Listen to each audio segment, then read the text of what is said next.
Hello, everyone, and welcome back to the Newcastle United Save. I'm here just going to do a post-season review special episode. There won't be any games played today. I'm just going to have a look through our stats for this season.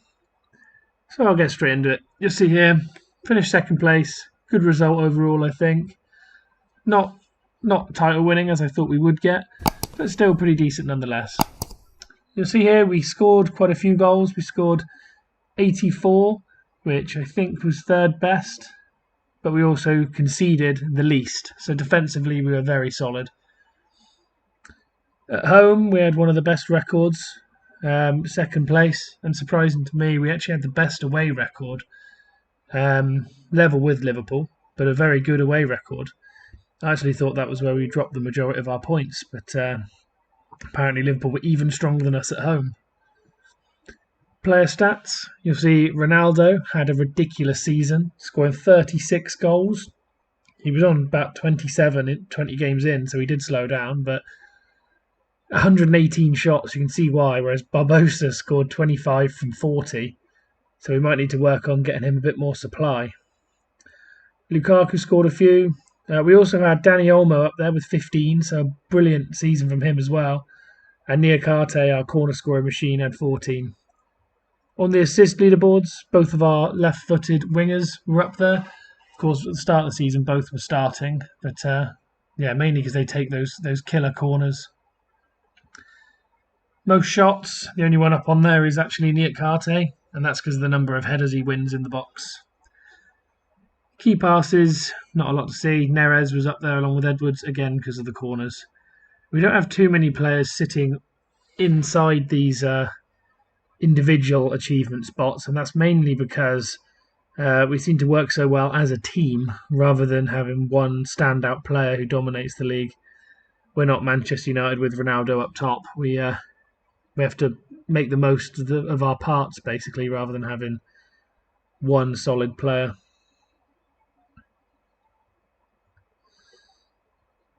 If I skip along over to transfers, the transfers we made, I'll go through and review them one by one. So first off, Niakate. Not much to say about him apart from absolutely sensational. Not sure, not just because of the goals he scored. Obviously, 14 goals is brilliant, mainly because of the corners.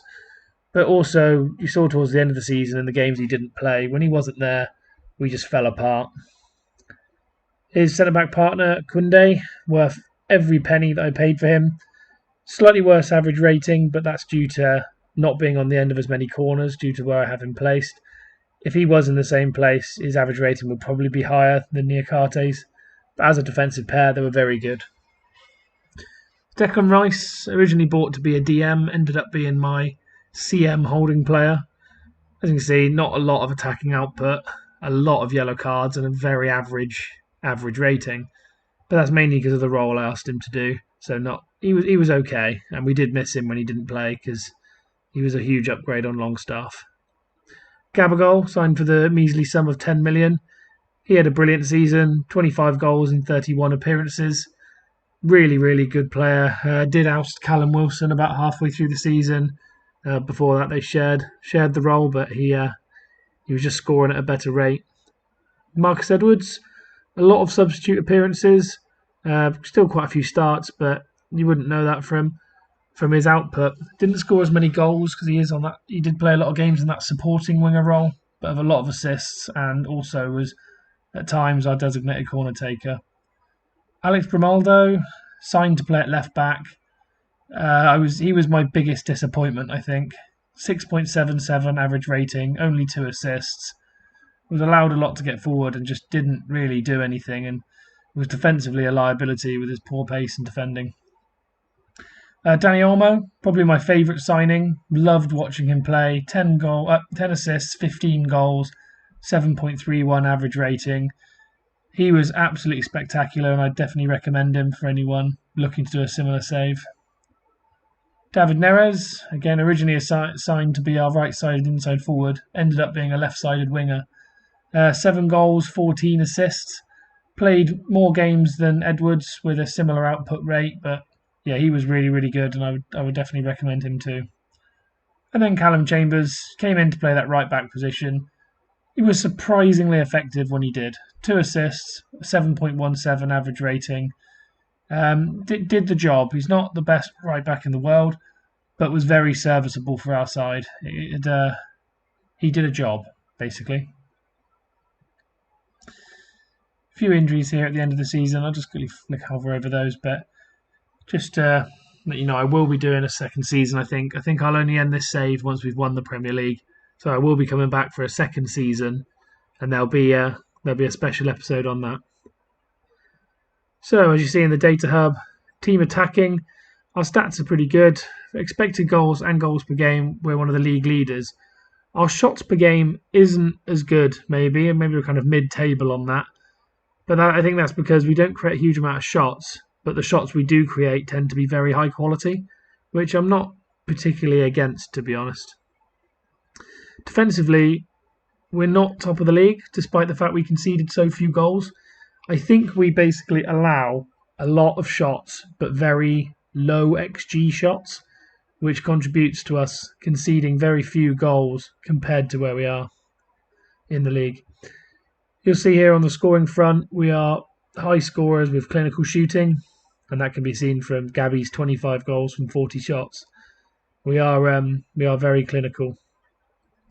Pass maps, there's a lot of backwards and sidewards amongst the defence, but that's not the worst thing. A lot of our highlights we've seen was the team picking the ball up in defence, switching it across to the other side's defence, and then they step through into the space, which isn't the worst thing in the world. The only worry here is the lack of involvement maybe from the striker in helping build up attacks, which I may have to look at for next season. Anyway, I think that'll do for the data hub. Let's move on to the end of season report. Yeah, so here we are. We've got our end of season review. As you can see, we won 1 trophy, which I think most Newcastle fans would still consider a great success. And that will obviously be in the Carabao Cup. Overall, as you can see, our signings pretty much all the way through had good average ratings. So I definitely think our initial transfer window was a big success. Season to remember, A- from the board, so a pretty good job. Kept home attendances high, so the Newcastle fans were obviously pretty favourable, and won the Carabao Cup. FA Cup, we went out to West Ham in the end in the 5th round. Not the worst thing in the world, as at that point we were absolutely swamped fixture-wise. And Premier League 2nd place, 91 points would often be good enough to win the league, but unfortunately not this season. But overall, brilliant season. 6-0 win against Sunderland being our biggest win. For some reason, they've put that one up rather than the 6-0 v Wolves, which in my opinion is far more impressive. Though with that 6-0 versus Sunderland, we did play a second team. Yeah, 6-0 v Wolves is our match to remember, and it was definitely a good result. We didn't smash too many teams. We had a couple of 4s and 5s, I suppose, but 6 was pretty spectacular. And then our goal of the season was against Wolves as well. Not sure if you remember that, but he scored 2 goal of the season worthy contenders in the same game. It was in one of the episodes previously. I recommend flicking back if you don't remember. And our team of the season, how I lined up. It's St Maximan was probably my favourite player out of the lot, but everyone played well. The only slightly reduced ratings are Kraft, Willock, and Rice. Probably down to, with Kraft and Willock, probably down to the amount of quality that they have, just not quite being good enough. And Rice is being, because he plays a defensive role. Player of the season was given to goal machine defender Niakate. Young player was given to Danny Olmo for his contribution from attacking midfield. Signing of the season, strangely, was Danny Olmo, even though Niakate was player of the season, but we'll take it. Olmo for that with goal of the season is that one I just described. Top scorer Barbosa, assists Neres. Players of the match was Olmo, which I'm surprised about. Highest average rating was Niakate, and most passes completed was Declan Rice, which shows that despite the 17 yellow cards and 1 red, and his average rating, he did get involved in games and contribute quite a lot. And here you see the final review of our season, which, overall was pretty successful. Now, just quickly here before I cut away, we've got a few of the end of season awards. You'll see just then in the team of the Neres, Barbosa, and St Maximan all made it, which was fantastic. And here we have goals of the season. So we'll have a quick watch through these and see what we've got. Donny van der Beek actually was 2 of the 3 goals. So, yeah, we'll have to see what this is from him.